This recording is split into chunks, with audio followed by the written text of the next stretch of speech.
Welcome back to the Marine Hydrodynamics course. So just a quick recap that in our previous lecture we actually derived the certain mathematical equations with the help of conservation of mass and conservation of momentum. We also talked about what are steady flow and what is incompressible flow. So that was about the last lecture. We had these two equations, and today we'll be talking about a few more equations.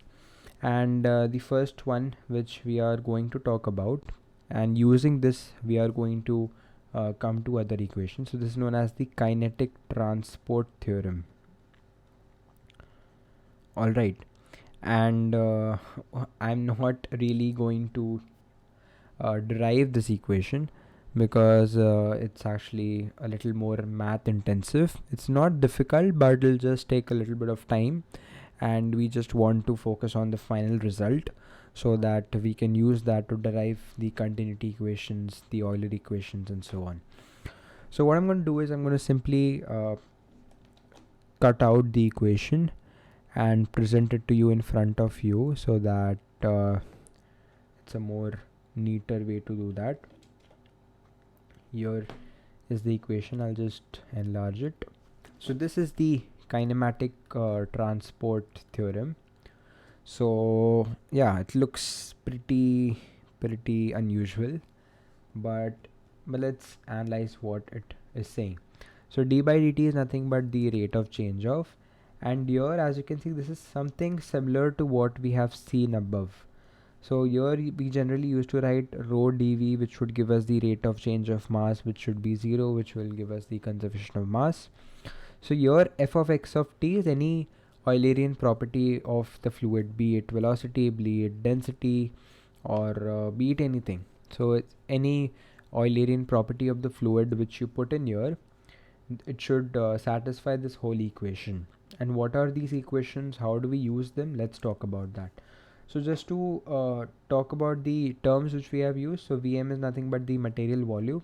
F of x of t is any Eulerian quantity which we use. So it's any, I'll just write, it's any Eulerian quantity which we are going to use and put it here.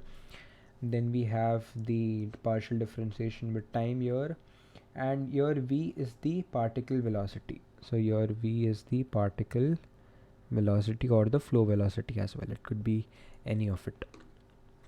So this was the this is the kinematic transport theorem, and we are not going to go into details about kinematic transport theorem. Is actually just a manipulation of mathematical equations. So what you do is you actually assume control of material volume, and then you can assume any specific Eulerian property, be it pressure or density, etc.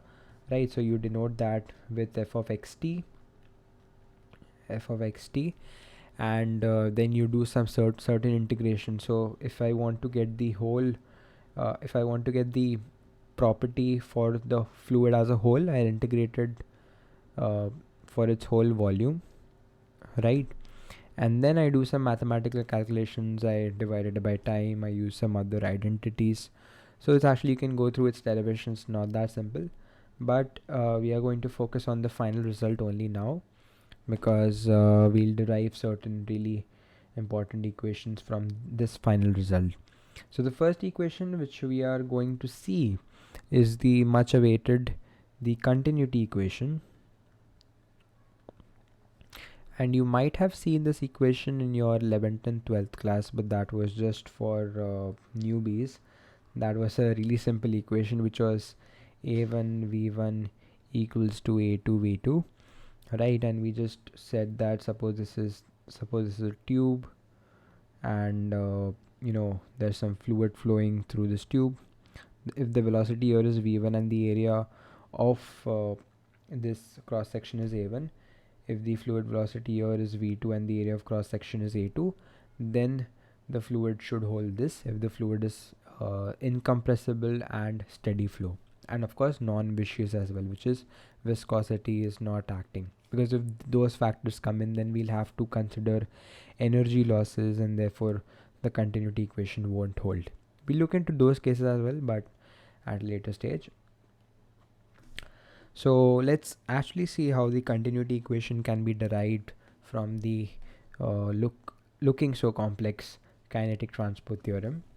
So what we do is, let me choose f of xt as the rho function, as the density function.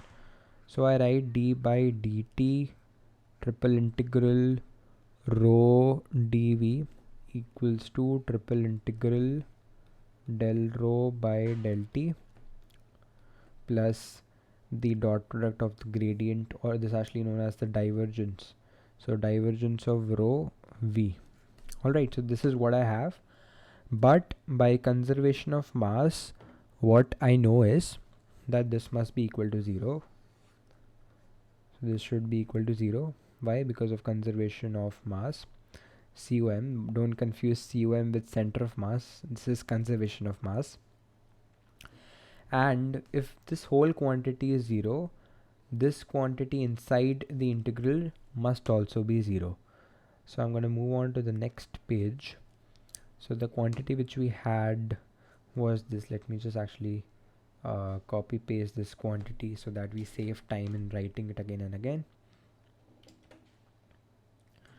So this quantity which we have, this quantity must also be equal to 0. So we do some mathematical equations here. We expand this derivative inside. We can write that as this plus v del rho plus rho del dot v equals to 0.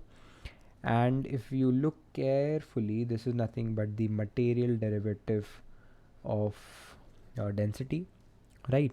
So finally I can write the equation as d rho by dt equals to, or in fact I'll not take anything over that side, equal plus rho del dot v equals to 0. So this is the continuity equation which I have got. But note one thing here. Here I have even got the material derivative for density, right? And if I'm assuming the fluid to be incompressible, d rho by dt must be 0.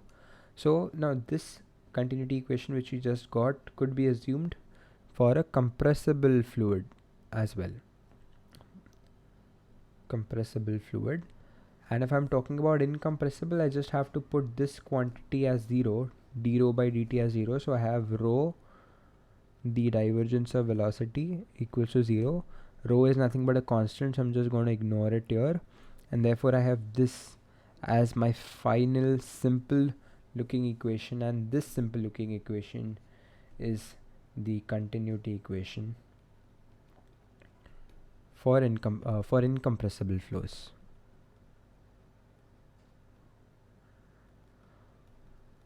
Right. So we just derived the continuity equation, and you can have other derivations of this equation as well.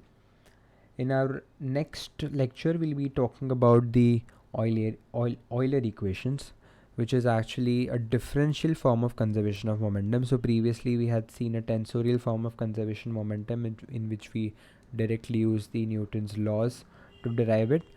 And in our next class, we'll see how we can use the kinetic transport theorem to derive the conservation of momentum again, which will be known as Euler equations in vectorial form. So that's it for today, and we just talked about the continuity equation and the kinematic transport theorem. And see you in the next class. Till then, bye bye.